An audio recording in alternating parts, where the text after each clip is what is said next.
নমস্কার বন্ধুরা, আমি শুভজিৎ। ইতিহাসের পাতা ঘেটে আজ তোমাদের জন্য যে ডাকাতের গল্পটি থাকছে সেটি লিখেছে নির্মলেন্দু গৌতম। গল্পটি শুরু করার আগে তোমাদের কাছে আমার একটা ছোট্ট অনুরোধ, তোমরা কোথা থেকে গল্পগুলি শুনছো সেটি যদি কমেন্টের মাধ্যমে লিখে জানাও তাহলে আমার এটা জেনে ভালো লাগবে যে আমার গল্পগুলি কোথায় কোথায় পৌঁছেছে। তাহলে শুরু করা যাক আমাদের আজকের গল্প, কালী ডাকাত।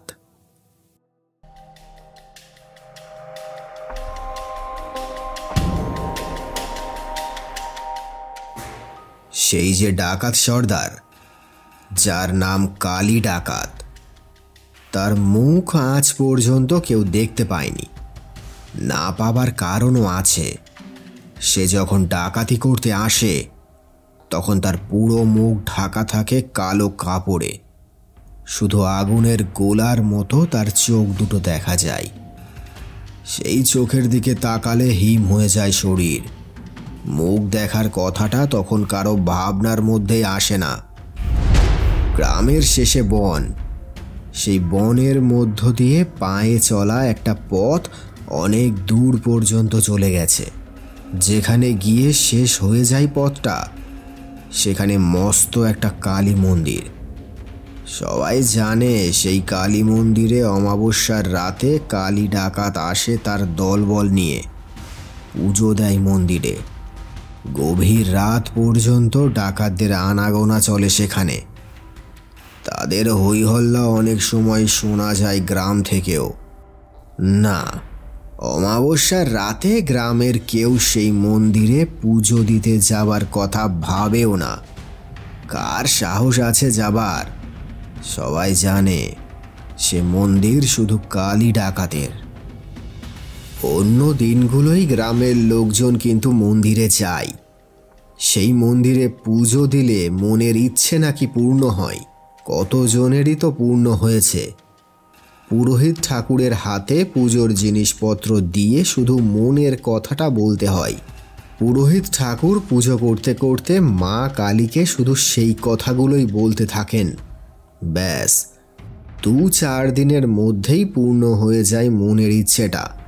গ্রামের কারো ছেলের অসুখ, কিন্তু ডাক্তার দেখাবার ক্ষমতা নেই, অথচ কেউ জানে না কেন। ডাক্তারবাবু এসে যাবেন, একটা পয়সাও নেবেন না তিনি। কারো মেয়ের বিয়ের গহনা দরকার, গয়না না হলে বিয়েই হবে না। ভোরবেলা দরজা খুলতেই গয়নার একটা বাক্স দেখতে পাবে মেয়ের বাবা। বর্ষায় ভাঙা ঘরে থাকা সম্ভব নয় কিছুতেই। সকালবেলা উঠেই সেই ভাঙা ঘরের মালিক দেখতে পাবে বাড়ি বানাবার জিনিসপত্র সব বাইরে জড়ো করা। আবার তারা যায় কালী মন্দিরে, পুজো দেয়। পুরোহিত ঠাকুরকে বলে, সত্যি তোমার কথা মা শোনে। পুরোহিত ঠাকুর শুধু হাসে, কোনো উত্তর দেয় না। সত্যি পুরোহিত ঠাকুরের চেহারাটাও দেখবার মতো। মস্ত লম্বা চওড়া চেহারা, এক মাথা চুল, মস্ত বড় দুটো চোখ। তাকালেই যেন মনে হয় সবার জন্য তার চোখ দুটো মমতায় ভরে আছে। যখন পুজো করতে বসেন পুরোহিত ঠাকুর, তখন বুঝি তার কোনো দিকে খেয়াল থাকে না। মন্ত্র পড়তে থাকেন যখন, তখন মন্দিরটা ভরে ওঠে তার গলার স্বরে। জীবন্ত মনে হয় মা কালীকে, ঠিক যেন পুজো নিচ্ছেন পুরোহিত ঠাকুরের। যারা পুজো দিতে আসে তারা সেই পুজো দেখতে দেখতে বুঝি নিজেদের ভুলে যায়। কিন্তু পুরোহিত ঠাকুর তিনি কেন অমাবস্যার রাতে ডাকাতদের মন্দিরে পুজো করতে দেন, সে কথা ভেবে গ্রামের লোকেরা কিন্তু অবাক হয়। কেউ কখনো তা নিয়ে প্রশ্ন করলে পুরোহিত ঠাকুর হাসেন, বলেন, মা কালীর মন্দিরে যে কেউ পুজো দিতে আসতে পারে। কেউ কেউ প্রশ্ন করে, তাই বলে ডাকাতরা আসবে? ডাকাতরা তো ডাকাতি করতে আসে না, পুজো দিতে আসে। কেউ পুজো দিতে এলে আমি বাধা দেব কেন?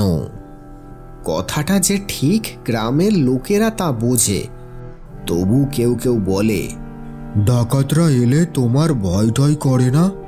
তারা তো ডাকাতি করতে আসে না, আসে পুজো দিতে। না, আর কিছু বলার থাকে না গ্রামের লোকদের।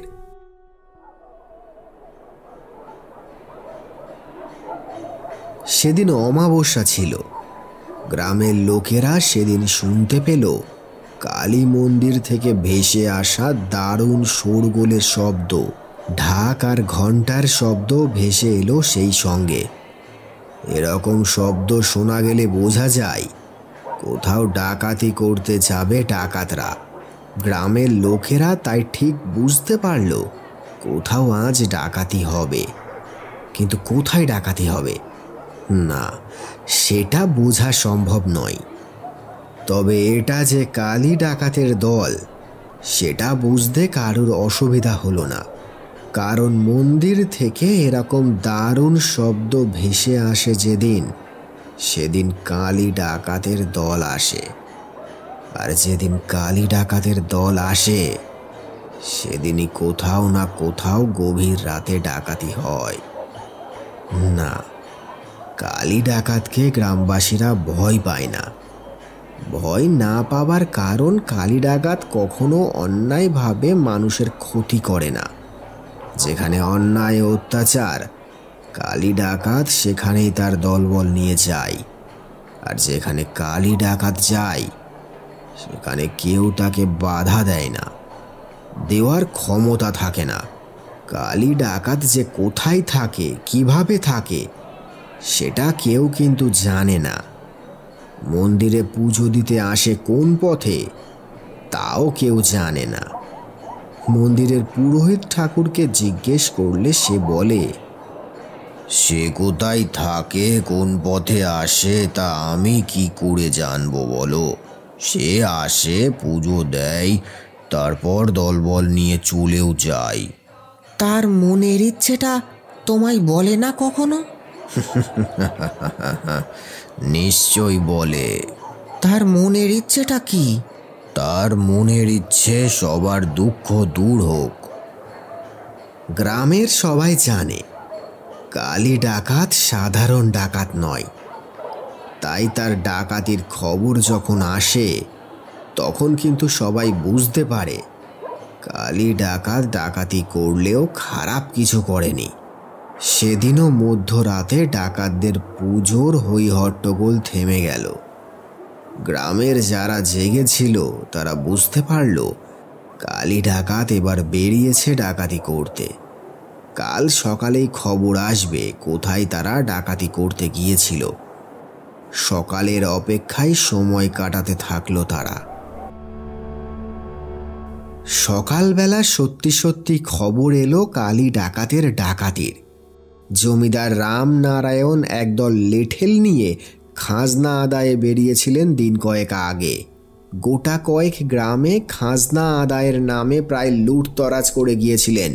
কান্নাকাটিতে ভরে উঠেছিল গ্রামগুলি। গ্রামবাসীদের কিছু করার ছিল না। একে জমিদার, তাতে দশাশই চেহারার সব লেঠেল। সেই লেঠেলদের হাতের লাঠি ভারী নির্মম। যেখানে সেটা নামে সেখানেই নির্মমভাবেই নামে। সেই লাঠির বিরুদ্ধে মাথা তোলার সাহস কারো নেই। তাই গ্রামবাসীরা অসহায়ভাবে মার খেয়েছে লেঠেলদের হাতে। সেই খবর এসেছিল কালী ডাকাতের কাছে। কালী ডাকাত এর শোধ নেবার জন্য বেরিয়েছিলেন জমিদার রামনারায়ণের বাড়িতে ডাকাতি করতে। গভীর রাতে জমিদার বাড়িতে যখন দলবল নিয়ে ঝাঁপিয়ে পড়েছিল কালী ডাকাত, তখন লেঠেলরাই লাঠি নিয়ে বাধা দিতে ঝাঁপিয়ে পড়েছিল। কিন্তু কালী ডাকাতের দলের সঙ্গে তারা পারবে কি করে? সবার সামনে ছিল কালী ডাকাত। সে একাই ২০-২৫ লেঠেলদের সামনে দাঁড়িয়েছিল তার হাতের লাঠি তুলে। না, বেশি সময় লাগেনি। বলতে গেলে চোখের পলকেই ৫০ জনের হাতের লাঠি ছিটকে পড়েছিল দূরে। মাটির ওপর আছড়েও পড়েছিল অনেকেই। বাকিরা পালাতে চেষ্টা করেছিল, কিন্তু পালাতে পারেনি কেউ। কালী ডাকাতের দলের ডাকাতরা তাদের পালাতে দেয়নি। কালী ডাকাত নিজের হাতেই লেঠেলদের হাতগুলো এমনভাবে ভেঙে দিয়েছে যাতে তারা আর কোনোদিনও লাঠি ধরতে না পারে। না, জমিদার রামনারায়ণকে তারা প্রাণে মারেনি। তার হাত পা বেঁধে মস্তক গেটে ঝুলিয়ে দিয়েছিল।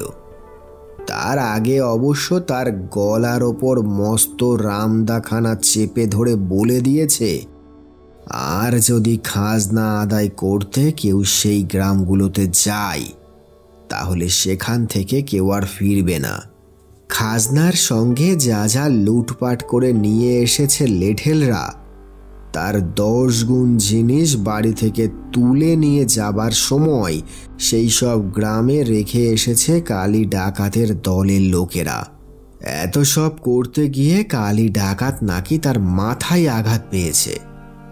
জমিদার বাড়ির কয়েকজন প্রাণের ভয়ে লুকিয়েছিল। তারা দেখেছে কপাল দিয়ে রক্ত ঝরছে কালী ডাকাতের। কালী ডাকাতের মাথায় আঘাত লাগার কথাটা শুনে গাঁয়ের সবাই দুঃখ পেল। এমন যে ডাকাত, তার আঘাত পাওয়ার কথায় দুঃখ পাওয়াই তো উচিত। সারাদিন ধরে এই গল্প গ্রামের রাস্তায়, মাঠে ঘাটে, পুকুর পাড়ে চলল। সবাই জানে নতুন কোনো ঘটনা যতক্ষণ না ঘটবে ততক্ষণ এই গল্পই চলবে গ্রামে। এমন খুশির গল্প আর কি হতে পারে? জমিদার রামনারায়ণের বাড়িতে ডাকাতির 2 দিন পর গ্রামের 2 জন ভোর ভোর সময় কালী মন্দিরে পুজো দেবার জন্য রওনা হলো। জঙ্গলের পথ পেরিয়ে যখন তারা এসে পৌঁছালো কালী মন্দিরে, তখন সকালের রোদে ভরে উঠেছে চারদিক। ধূপধুনোর গন্ধে ভরে উঠেছে মন্দির প্রাঙ্গণ। তারা এসে দাঁড়ালো মা কালীর সামনে, গড় হয়ে প্রণাম করল।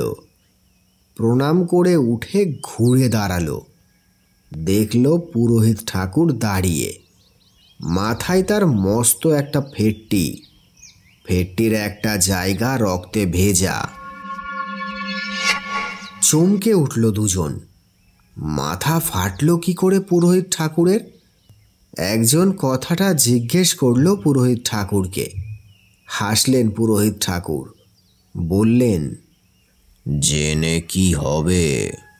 2 জন দুজনের দিকে তাকালো। কি ভাবছ? পুরোহিত ঠাকুর জিজ্ঞেস করলেন এবার। ফের 2 জন তাকালো পুরোহিত ঠাকুরের দিকে। কালী ডাকাত মাথায় ফেটটি বেঁধে মুখ ঢেকে ডাকাতি করতে আসে। শুধু 2টো চোখ ছাড়া তার মুখ কখনো কেউ দেখেনি। সেই কালী ডাকাতের মাথা ফেটেছে জমিদার রামনারায়ণের বাড়িতে ডাকাতি করতে গিয়ে। পুরোহিত ঠাকুরের মাথাও ফেটেছে। একই ঘটনা একই সঙ্গে 2 জনের ঘটেছে। পুরোহিত ঠাকুরের কাছে মা কালীকে বলার জন্য মনের ইচ্ছেটা বললেই পূর্ণ হয়। কালী ডাকাতের চেহারার যে বর্ণনা শুনেছে সবাই, পুরোহিত ঠাকুরের চেহারার সঙ্গে তার মিলও আছে। সেই মস্ত লম্বা চওড়া চেহারা, সেই গলার স্বর। পুরোহিত ঠাকুর এবার হাসলেন 2 জনের দিকে তাকিয়ে। তারপর বললেন, জানি আমায় তোমরা কালী ডাকাত বলে ভেবে ফেলেছ। সত্যি আমি কালী ডাকাত। তারা 2 জন কিছু বলতে পারল না। ভয়ে উত্তেজনায় 2 পা পিছিয়ে গেল তারা। পুরোহিত ঠাকুর বলল, শোনো, তোমরা তোমাদের মনের ইচ্ছেটা বলে চলে যাও। আমি তোমাদের নামে মা কালীর কাছে পুজো দিয়ে দেব। কোনো রকমে মনের ইচ্ছেটা বলে 2 জন সেই যে ঘুরে ছুট দিল গ্রামের দিকে। একবারের জন্যেও আর পেছন ফিরল না। দিন কয়েক পর অনেক ভেবে সাহস করে যখন গ্রামের কয়েকজন সেই বনের ভেতরের রাস্তা পেরিয়ে কালী মন্দিরের সামনে এসে পৌঁছালো, তখন অবাক হয়ে গেল সবাই।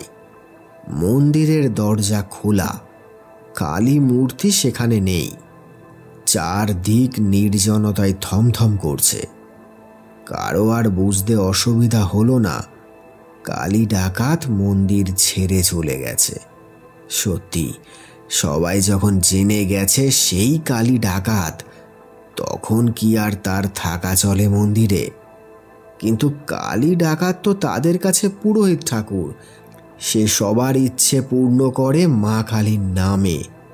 কে জানে আর কখনো সে ফিরে আসবে কিনা। নির্জন মন্দিরে গ্রামের লোকেরা নিঃশব্দে দাঁড়িয়ে রইল। নমস্কার বন্ধুরা, আমি শুভজিৎ। গল্পটি তোমাদের কেমন লাগলো অবশ্যই জানিও কমেন্টের মাধ্যমে। আর তোমরা কোন গল্প শুনতে চাও বা ইতিহাসের কোন ঘটনার কথা জানতে চাও সেটিও আমাকে কমেন্টের মাধ্যমে জানাতে পারো। ভিডিওটি যদি ভালো লেগে থাকে তাহলে একটা লাইক করে দিও।